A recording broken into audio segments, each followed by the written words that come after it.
Okay, folks, so we are now recording live again after we got a bunch of glitches here. So we're now going to deal with muscles of the torso and the trunk. Before we go to that, let me go to the home page here of section 13580, our lab section. And let's take a quick look at this. So I had these lost files. Where is it? Muscle, origin, insertion, and action tables. Let me bring these up. So everything I'm mentioning here, they're just a bunch of docx files, word processor docs. Windows is going to come out with Windows 11 soon. Should I dread that day? Windows 10 was bad enough. I'm dreading Windows 11. Anyway, I have these little tables here, name of the muscle with correct spelling, or names if there's alternate out there, origin, insertion, and action of the muscles that are visible on our models and word lists. And I did go back and re-add corrugator supercilii there. You can tell I've got my mind on gaming franchise and sci-fi with the term retcon in there. Anyway, so I added that one. That one has disappeared. And there's a few others as well. Anyway, these are just muscles we already covered in videos 1, 2, and 3. We got through the posterior muscles of the neck just now. So all of this information is available to you on Canvas. It's all been uploaded. These files I'd uploaded for spring semester, and then they vanished. They were gone. It's like they went into the ether. I discovered I had them on one of my stick drives. I just re-uploaded them now, and now I'm going to save them to multiple stick drives so they don't go away. So all the names, origins, and insertions and actions are on these files. Almost all of them, with a couple of very notable exceptions. Okay, so let's go back to, let's hit the previous here. Actually, you know what? I should just hit the back button on the browser. There we go. That's where I really want to go. So where are we going here? Muscles of the torso. Wait for these to pop up. Okay, so some of these we've covered again. Semispinalis capitis, splenius capitis, levator scapulae, visible from the posterior surface. Right here we got the upper portion, superior portion of the trapezius, and inferior portion of the trapezius. And the inferior most portion of the inferior part of the trapezius, this triangle here, does kind of different things than the other parts right here, which is odd. Deltoid muscle is visible from the back, but we cover the deltoid when we speak of the upper extremity, and will not spend any more time on it. Rotator cuff muscles, infraspinatus and teres minor are part of the rotator cuff. Teres major here is not a rotator cuff muscle. Semispinalis thoracis, serratus posterior, inferior are visible here. These two muscles are of the rhomboideus group. They're quite important in quality of life. If you know how to give your significant other good back massage, good foot massage, from my point of view, I'm a guy. I've gotten permission from the wife to buy a nice Porsche, courtesy of all those back rubs and foot massages I've been able to do, because I know about stuff like this. Rhomboideus major, rhomboideus minor. These muscles tend to get knotted up a lot. This here is called the supraspinatus muscle, another rotator cuff muscle that gets knotted up a lot. You know how to do the proper massages with your thumb, find these deep tissue muscles. You too, guys, will be able to get permission to buy a Porsche or two. My wife is actually on board. She really wants one really bad. She likes the blue, metallic blue Caymans, but we have a child, so we need the 4-seater Carrera. By the way, I'm not going to buy a new. I'm going to buy a good used one. That's how you do that. Don't buy new Tiffany retail. Leasing, I don't know if that works that good either. I like getting stuff cheap under retail. So that's my plan. Anyway, let's go deal with these in order. I already talked about the traps, both of them, and the levator scapulae, because these muscles act upon the neck. That being said, they're also part of the torso. Rhomboideus minor and rhomboideus major are next up. These don't show up on any of the models, so we're going off of this image for this part of the lab. So the rhomboideus minor is the big one, and it's gonna basically originate on the spinous processes of the 7th thoracic vertebra right here, down all the way down to, well, actually, what am I saying? A rhomboideus minor is C7 to T1. So rhomboideus minor, let's just deal with the little guy first because it's superior. C7 to T1, 7th cervical to 1st thoracic is the origin here, spinous processes, goes down and inserts on the medial border of the scapula. This is going to retract the scapula. So you're pulling your arms backwards. You're retracting your arms at the shoulder, the scapula, and the arms are going to move with them. You know, you might do this when you're stretching, you're playing basketball, you got to retract your arm at the shoulder to make that pitch, to shoot that basket, things of that nature. The rhomboideus major is going to originate on the spinous processes of the 2nd thoracic to 5th thoracic vertebrae, or T2 to T5. Both of these are going to kind of insert along the medial border of the scapula here, different parts. And the rhomboideus major will also retract the scapula.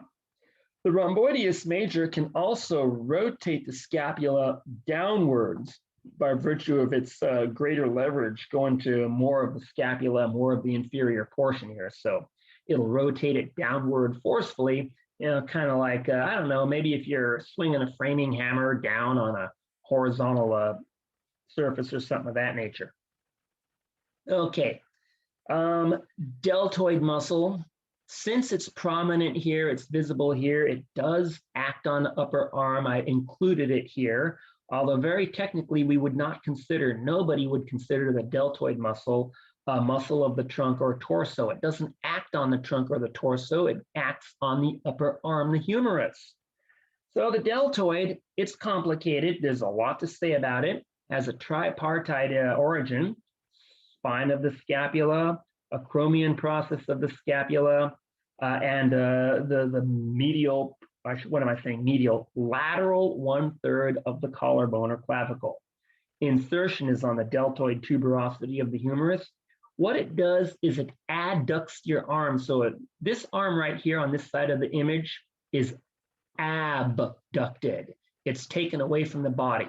This arm on the other side of the image I'm circling with the cursor is adducted. It's added back to the body. The hands are down by the hips. The arm is in normal position like it would be when you're just standing or walking, hanging around.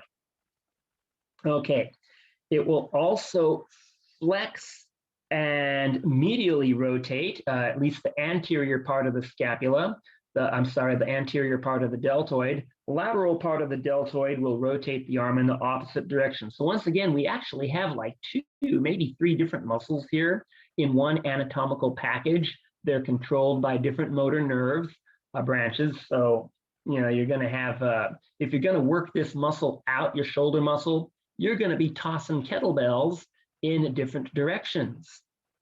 And very important to have correct muscle technique and posture, because it's a really good way to injure yourself working out these shoulder muscles incorrectly on the machines or on the weight bench. Okay, but what I'm really interested here is in the teres major. I'm circling the teres major with the cursor on this side, and then we also have it visible down here, teres major. So it's going to originate on the posterior surface of the scapula at the inferior angle. It's going to go all the way up and around, and it's going to insert on the lesser tubercle of the humerus. So this is another bone that originates on the torso or trunk on a shoulder blade, but it does its work on the upper extremity. Again, you could argue this muscle should not be discussed here, but some textbooks have it in the trunk torso section, others don't. Since it's visible on these models this way, I decided to cover them now. Now, we have a teres minor, and that's this tiny little thing here. On this side, it's this little tiny triangle. You can see it, I'm highlighting it with the cursor. Teres minor is gonna originate the lateral border of scapula, but it will insert on the greater tubercle of the humerus. So the teres major and teres minor, in a way, they can do two opposite things. Teres major down here will help basically extend and medially rotate the arm, also helps to adduct it, bring it back from the body. So you have your arm in this position, like I'm circling on the with the cursor on the left side of the screen here. This teres minor muscle is going to bring your arm down. It'll help bring your arm down, like that. Did I just say that the deltoid muscle was an adductor?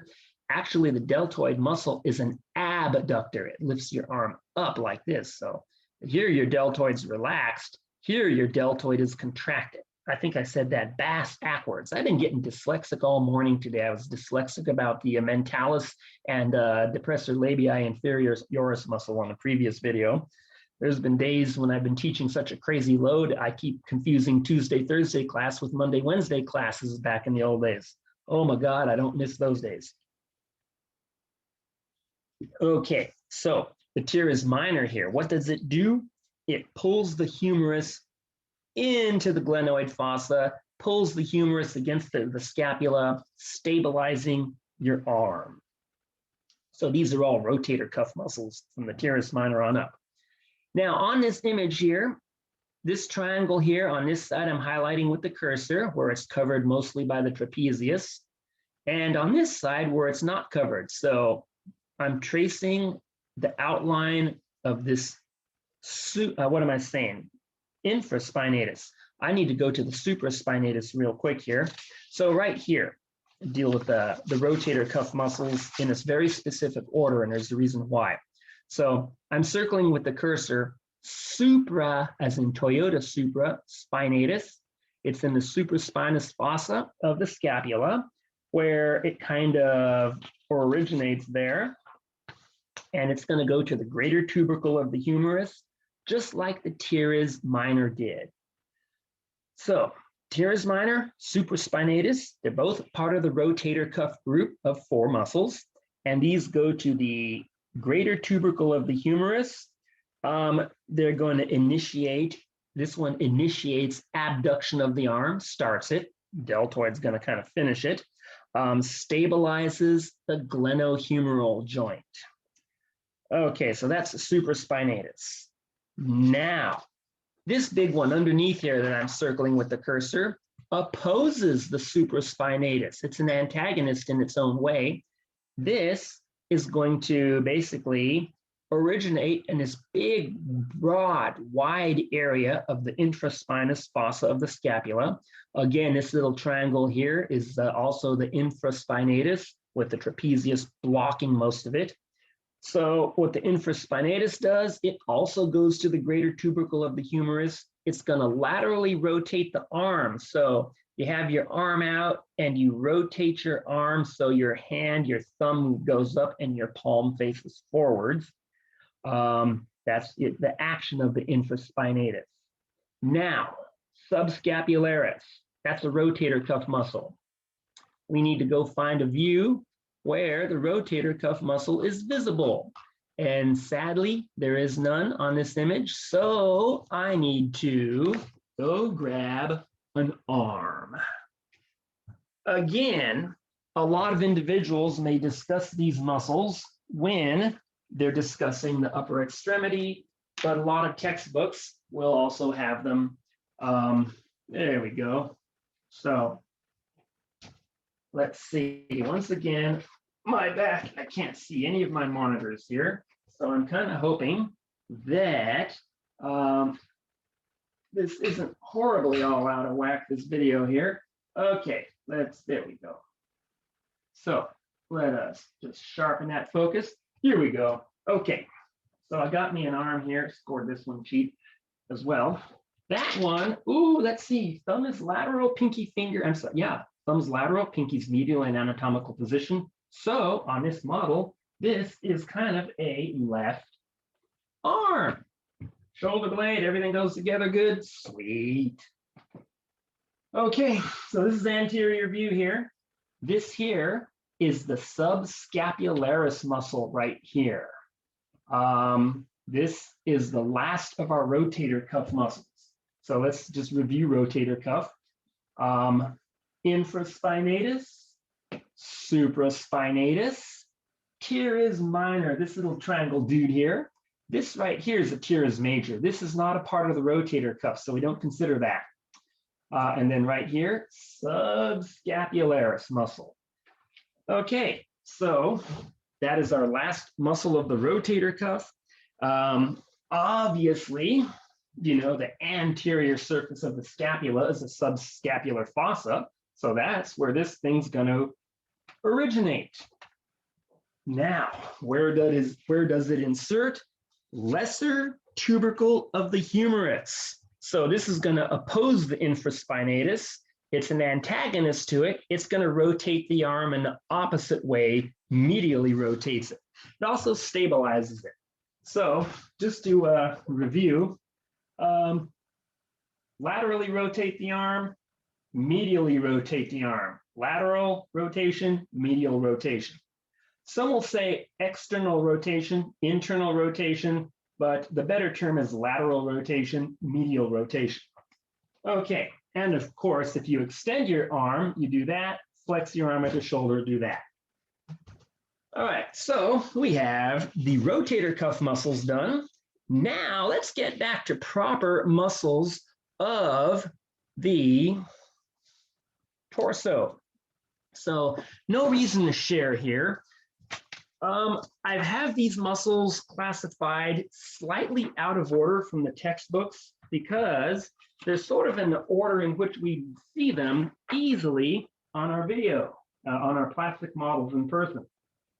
So pectoralis major, these are the pecs. You know, guys, you work those out doing certain rather annoying exercises. They say if you want to blow up your pecs, you got to do a lot of push-ups. I hate push-ups. I'd rather be on a circuit trainer machine. No, I hate push-ups. I mean, I used to be able to do like 200, but my sinuses get all clogged up and the blood flows to my face and it feels like my eyes are going to pop out when I'm doing push-ups. I'd rather be on a machine doing it. Anyway, pectoralis major, it inserts, obviously, along the sternum and up here, the sternal end of the collarbone or clavicle.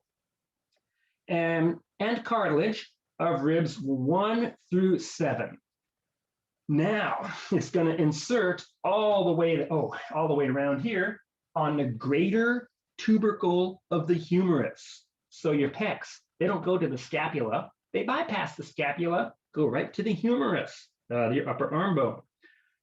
What's this going to do? It's going to flex, medially rotate, and adduct the arm at the shoulder joint. So if I wanted to do can I even see me here? Yeah. Adduction of the arm. What am I saying? This is abduction, like you're abducting someone, you're kidnapping someone. Abduction and adduction of, so that's that movement. Okay, pectoralis major. Pectoralis minor actually is totally different. All these two muscles share in common is the name that they have pectoralis in them. This is the pectoralis minor muscle. Also kind of important if you want to get all chiseled up on the chest. It's going to originate on ribs 3, 4, 5. Down here, the bony portion of the rib, not the cartilaginous portion of the rib. And it's going to go to the coracoid process of the scapula. So this pec minor does not go to the humerus like the major does. This goes to the coracoid process of the scapula. It's going to protract the scapula. So let's say you're walking to the car in the wintertime and it's rainy and windy and you're freaking hella cold. And you just want to get from the classroom to the car or get from the mall to, you know, let's say it's Christmas time, Thanksgiving, Christmas shopping season where it's cold and rainy and windy in the Northern Hemisphere. And you park all the way out towards the end of the mall parking lot and you're walking with your bags and stuff. Your shoulders are hunched over. You're trying not to get wet and cold. Well, your pectoralis minor is going to get a workout because you're hunched over. Protracts the scapula and rotates it downwards. Okay, now these because of the reflectiveness of this model really doesn't show what I want it to see, want to show here. The front comes off here. Here we go. I'm going to lean this here. I'm going to go to the canvas photographs. I took those photographs in our laboratory, in our buildings, with much more favorable lighting conditions, and I just used a simple smartphone camera. It was easy peasy lemon squeezy. Here we go. So let me just make sure everything we can see here. So what I have right here, these muscle fibers are going in a very specific direction. They start superior and medial, and they go down and lateral. So they start up and to the right and go down and to the left. We can't say right and left. We have to say superior medial to inferolateral. These are the internal intercostalis muscles. Now, internal intercostalis muscles, well, those are going to basically, they're going to pull the ribs. What am I saying? Internal. Yeah, I guess the internal is correct. They're going to pull the ribs downwards towards each other. And in so doing, they depress the rib cage. So they squeeze your ribs and chest together from the inside. Now, right here, so if you look at this image right here, and this is embedded in Canvas, so I can't blow it up like I can on my PowerPoints, the tip of my cursor, can you see these fibers going almost in like a different direction? They're starting lateral and superior, and they're going medial and inferior, going from one rib to the next. And so we got ribs 1, 2, 3, 4, 5 here. So rib 4 down to rib 5. These are on the outside. These are the external intercostals. And external intercostals are going to pull the ribs up. So it'll elevate the rib cage, cause your rib cage to expand outwards. Well, external intercostals are used with forced breathing. Let's say you're doing some physical workout, exerting yourself really heavily. You want to get that big gulp of air into your lungs, external intercostals help. Let's say you're on the weight bench, say you're on a squat rack, it's doing squats. Doing those squats, man, for your legs is just one of the most beneficial things you can do for yourself. I know all the guys want to build up their pecs and biceps and shoulders to look all buff on the upper body. But leg day is something you should, every day is leg day, really. Doing squats also just nukes your core, just helps you in so many ways there. So when you do those insane workouts, you exhale forcefully, you push every last bit of air out of your lungs, and you also stabilize your core doing so. Well, that's where these internal intercostals will come into play. We say of these the external intercostals on the outside, their origin is the inferior border of the rib above them. So this being an external intercostal originates on rib number 1, inserts on rib number 2. Of the internal intercostals, we say they originate on the superior border of the rib below them. So internal intercostal right here originates on the superior part of rib number 1, inserts on the inferior part of, originates on the superior border of rib number 2 here, goes up and inserts on the inferior border of rib number 1 here. Oh my God, don't even try to do this stuff before you've had 3 shots of coffee. Ugh, I'm gonna talk about getting tongue-tied. Okay, so that's that. Now, this muscle right here is called the serratus anterior. So the serratus anterior muscle, this has been called the boxer's muscle. It's going to be very important in throwing a punch because it's going to rotate your scapula upwards and sort of give the arm and arm muscles a slingshot boost to get maximum velocity of the hands there.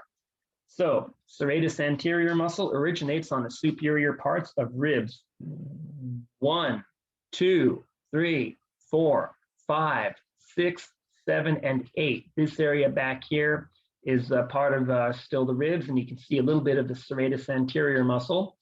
Let me stop share real quick and rotate this model around. Oh, is that dog one out? Let's see, can we rotate this around? Yeah, I need to put the front back on here. Oops, it's gonna fall down. I'm not careful.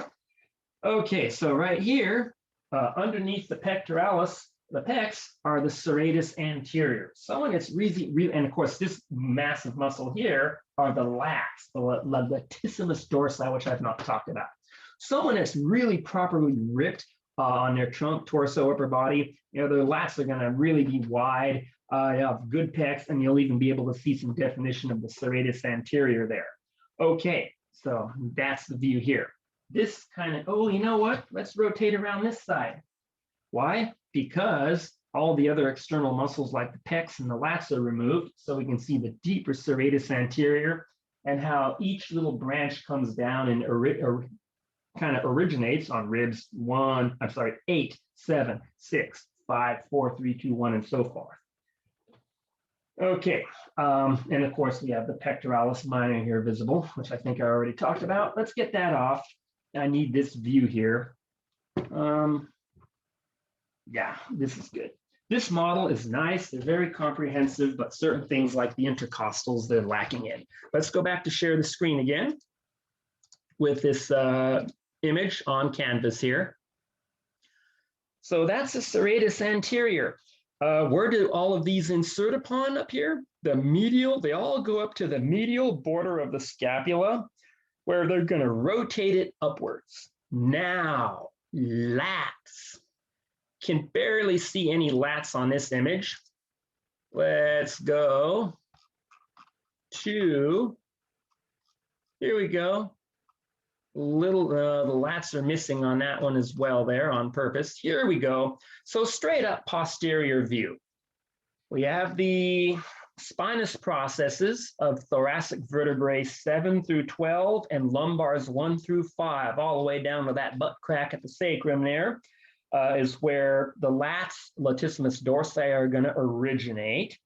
And also the iliac crest, they even go up and originate on the crest of the hip bones here. So right here's the iliac crest.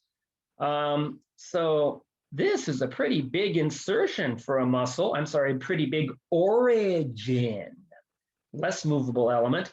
And then we can see the fibers travel up in the curved section there, all the way up, and they're going to go not to the scapula, they're going to go directly to the upper arm, the intertubercular or bicipital groove of the humerus. So what's this lat muscle going to do? Well, this has been called the swimmer's muscle. Serratus anterior is the boxer's muscle. This is a swimmer's muscle. So it's going to extend, adduct, and medially rotate the arm at the shoulder joint. Just like you're swimming freestyle, doing a crawl stroke, you extend your arm up and then you adduct it, bring it all the way out, and then you rotate it, just like you're swimming. Okay, so that's the lat dorsi, a rather complicated muscle. So let me just see if I want to pull this off here. I'm just checking one thing here. This Nystrom brand torso model that I have. The lat dorsi is mostly missing. Okay, now there's a few other things to mention here. I'm gonna skip a specific group of muscles to go back to them. Actually, you know what? Let's just knock this one out. Here we go. This muscle right here is next on the list. This is called the diaphragm. I have this listed where I have it because all we have to do is spin the model around and we see this. So right here is a diaphragm muscle. It's flat like a piece of cardboard and it bulges into a dome shape. This diaphragm muscle, it separates the contents of the thoracic cavity, heart and lungs, from the contents of the abdominal cavity, stomach, liver, intestines, spleen, and all that other stuff, which is missing because I just pulled it out so I could photograph these. right here, there's a hole in the diaphragm called the esophageal hiatus, where the esophagus goes that carries food into the stomach. And then we have what's called the crus of the diaphragm, where it sort of is pulled into one little spot here for origination. So this diaphragm, it basically originates all along the base of the rib cage, and it's going to insert along this central tendon, which is, you see the white part here, this is the central tendon, and the red part here, this is the actual contractile portion of the diaphragm. And it's just going to go along the entire base of the rib cage. What does it do? It's going to basically go from this dome-shaped portion to a flat profile. It pulls everything in the thoracic cavity, mainly the lungs, downwards when you breathe in, when you inhale air. So the function of the diaphragm is, depress the contents of the thoracic cavity, allowing air to go into the lungs. That's its job. It's your main breathing muscle. I think that dog is looking at me like she wants to go out. So let me stop share and pause the recording. Oh my God, my dog just got totally, well, that dog, I got big dogs and the little dog, the old little 13-year-old, 14-year-old dog just totally got pwned by a cat. She was in here laying with her lazy butt on a couch, and we have a little cute little stray calico kitten that comes up. She's afraid of me, but I'm trying to get her to calm down so I can keep her. She just ate her food. Talk about LOL there. All right, so that's that. Now, next muscle I want to deal with. Hold on. Let me share the screen. There we go. Tap that.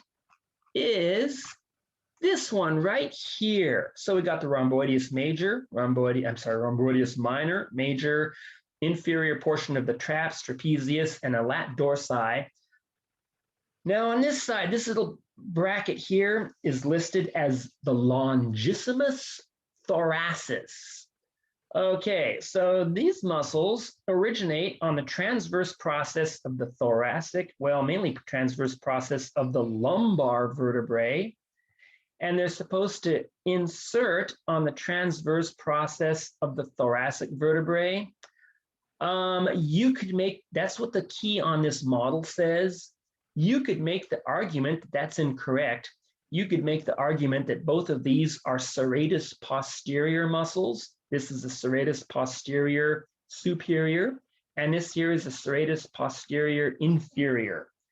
In the course of digitizing, taking photographs of these models, and then scanning to PDF the answer keys that come with these models from the company that made them, I have caught a very small number of errors. Maybe 1 out of 100 things, 1 out of 150 things are an error, but it does happen. So this is a SOMSO brand model. Those of you at El Camino College and the LS109, LS113 know all about these. They're these Tiny Tim models on the side. We have a couple of these at LA Southwest as well, not the best condition. So it's something to think about when you look at where these muscles are shown as inserting on what's essentially a copy made in plastic molding of some original artist's sculpture. Note that these insert on the ribs. This right here is serratus posterior inferior, spinous processes of T12, thoracic vertebrae 10 to 12 and lumbar vertebrae 1 to 3 here. And it goes to ribs 9, 10, 11, and 12. That will sort of rotate and extend the trunk. Okay, so that's the serratus posterior inferior. And again, the other one that was the thoracis, longissimus thoracis, well, this looks like it goes all the way down to the iliac crest and part of the sacrum and inserts on the higher ribs there. Rather than transverse processes of thoracic vertebrae, that looks like that would extend the vertebral column, maybe do a little bit of lateral flexion, but you look at that muscle on your lab manual. Well, I'm gonna go close that door. So let me just pause recording. Okay, we're resuming that recording. Well, that annoying little dog, 13-year-old in dog years is like 91-year-old in human years. She just came back in after finding she got pwned by a cat when it came to neglecting the contents of her food bowl. And now, to console her damaged feelings, she is sitting on my side of my couch. That infuriates me. I am utterly enraged. Anyway, back to this stuff. That's okay if she don't move her ass. I'm going to pile a bunch of pillows on her and take her picture and post it on Instagram. Everyone's going to see this sad looking little old dog with a bunch of pillows on her. My 6-year-old did that, and it was like, for some reason, the funniest thing in the world. Anyway, so where are we? That's what's labeled as a longissimus thoracis on this model. I have problems with that. I totally get the feeling that this is really the serratus posterior superior. Now, let us deal with abs. Okay, I don't really want that image. Here we go. This is what I want. Okay, so before we go to that big plastic model I have in the house here, right here, this is called the external abdominal oblique. I know a lot of folks will call it the external oblique on a lab exam or a quiz or a worksheet. I'm technically supposed to get mad if you do that. You're supposed to say external abdominal oblique. But realistically, I think that's about the only muscle anywhere in the body you could call the external oblique. So in our modern era, I'll accept it. Now, this muscle is superficial to everything else. You can see the fibers coming from up and laterally down, wrapping down, going medial and inferior. So they wrap around. If you were to peel this external abdominal oblique off of one side of the body, you would see everything else. We have the xiphoid process of the sternum here, and then we'll have the pubic symphysis down here. This band of tissue in the middle is called the linea alba. So this external oblique, it goes from ribs 5, 6, 7, 8, 9, 10, 11, and 12, all the way around. And it's going to insert on the iliac crest down here, the linea alba, and the pubic tubercle down where the right and left hip bones meet, or right and left os coxae meet. So this muscle has its origin up here, and its insertion is this entire area I'm tracing with the cursor. That's a big insertion. What does it do? One by itself, right side or left side, will laterally flex and rotate the vertebral column.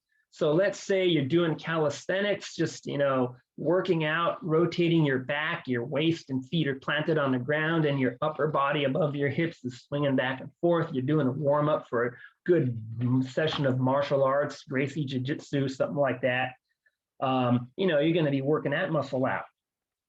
Okay, so that's that. Now, we get rid of all this. We remove it completely, and this is what we see over here on this side of the screen, an internal abdominal oblique. Well, this is going to originate on the lumbar fascia, iliac crest, and inguinal ligament. So we have an inguinal ligament running from the iliac crest down to the pubic crest here, and that's one part of the insertion of this. And let's see, what else do we have? Lumbar fascia is in the back. Can I see the lumbar fascia? Here we go, check it out. See this big white mass of tissue here? This is all lumbar fascia. Superior portion, here's the deeper, true lumbar fascia right here. So right here, lumbar fascia. And that's where that internal oblique, the other portion of its origination is. Now, where does it insert? Linea alba, pubic crest, and look at this right here. Base of the rib cage called the costal margin. Okay, so that's also going to flex the vertebral column, compress the abdomen. So you're tucking your tummy in, you're pulling your stomach in. Your internal abs are doing that. Why would you do that? Well, you're doing sit-ups or crunches because you want to tone your abs for summer. And let's see, what else? And then I mentioned lateral flexion. So sort of rotating your entire body, arms and your feet are planted on the ground, thighs fixed, but your arms and upper part of your body above the ribs are free. So you're doing calisthenics to warm up for a good workout. And again, you're going to be using your internal abdominal oblique for that. Now, everybody tries to get washboard abs. Well, here they are, the rectus abdominis. So pubic crest and pubic tubercle down here is the origin. Insertion is the xiphoid process of the sternum. And I guess you could say cartilage of ribs 5, 6, and 7 right here. This is going to flex the body at the lumbar vertebrae. So you're doing sit-ups and crunches here. It's, again, also going to compress the abdomen. So again, you're pulling your tummy in because you're doing sit-ups or lifting something heavy. You're going to give your rectus abdominis a workout. Now we need to take the top off of this and go to this view.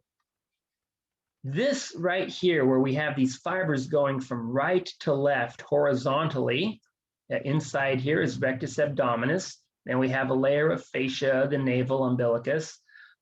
We have elements of the diaphragm muscle sort of right here.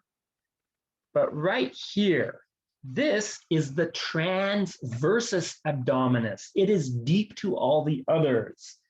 It's going to originate on the inguinal ligament and lumbar fascia and iliac crest and insert on this linea alba, this mid-sagittal band of connective tissue, which goes down to the pubic crest. This will compress the abdominal contents. Now on our photographs here, right here, this little triangle, this little rectangle, and this little rectangle. These are the quadratus lumborum muscles, kind of right next to the origin of the transversus abdominis here and diaphragm. So they originate on the iliac crest and lumbar fascia, and they go up to ribs number 12 and the transverse process of lumbar vertebrae 1 to 3. This will flex the vertebral column laterally and extend it, kind of like arching your back when both sides at once contract. Okay. I need to stop share here and go to this view. So let us just set this up this way. I hope this video doesn't go so long that I can't re-upload it to Canvas. I need to focus this a little bit better here. Oh, come on. My spastic buttery fingers are so fat and big, I can't even do this right. Okay, so sternum, ribs from the inside. We used to call this the sternocostalis muscle. Originates on the sternum, inserts on the inferior border of each bony rib here. I'm sorry, cartilaginous rib. Apparently, the new name for this now is transversus thoracis. This is a muscle on the inside of the rib cage. It's gonna pull the rib cage downwards. So again, this muscle appears to be involved in forced expiration, scrunching the rib cage together, squeezing the air out of the lungs. So that's the, again, we used to call it the sternocostalis, but apparently transversus thoracis is the contemporary term that all the cool kids are using nowadays. And that shows up on all of the models. Here it is right here, these 1, 2, 3, 4 bands of that particular muscle. Okay, now let's get back to the quadratus lumborum. It's actually a majorly important muscle for a lot of things. So I need to, first of all, stop sharing here and get this other model out of, there we go. Get this thing here, and there we go. Drop the camera down and see what we can see here.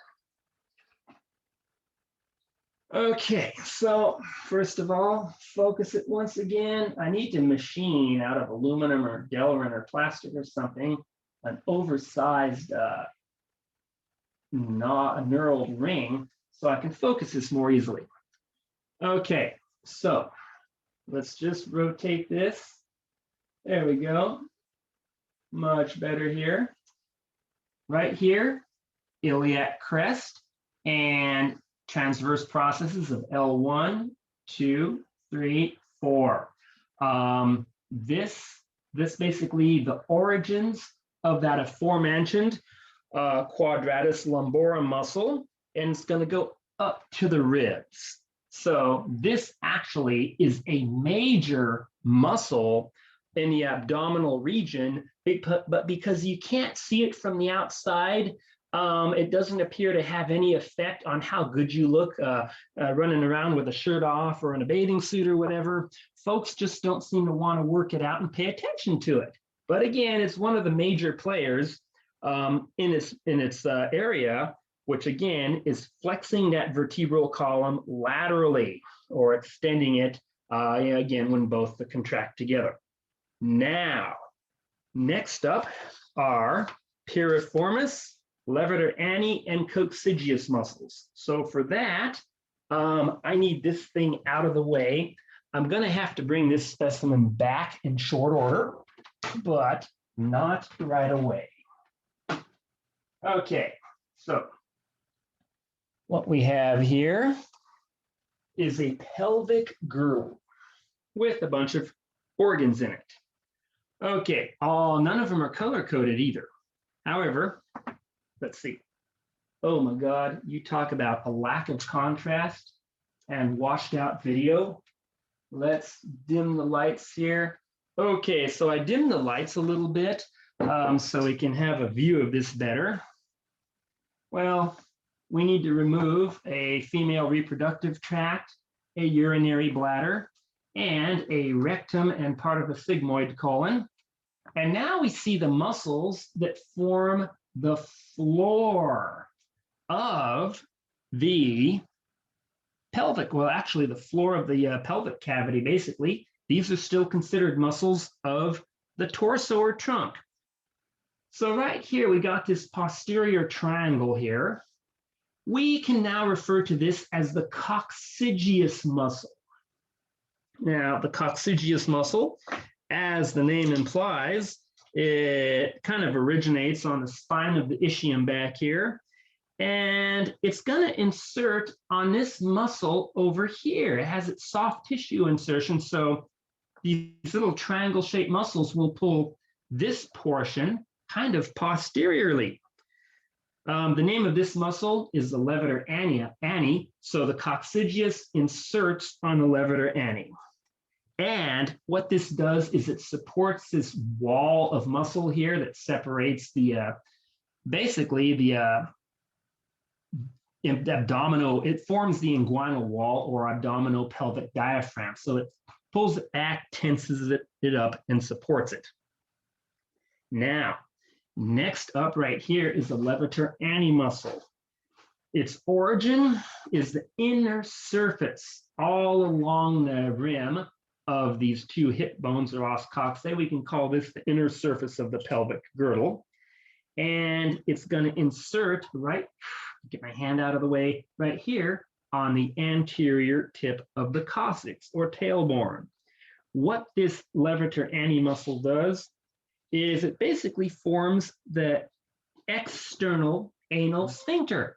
So let's say you got to go really bad, do a number 2, but you're holding it because the movie isn't over, the game's not over, halftime intermission, commercial isn't there yet.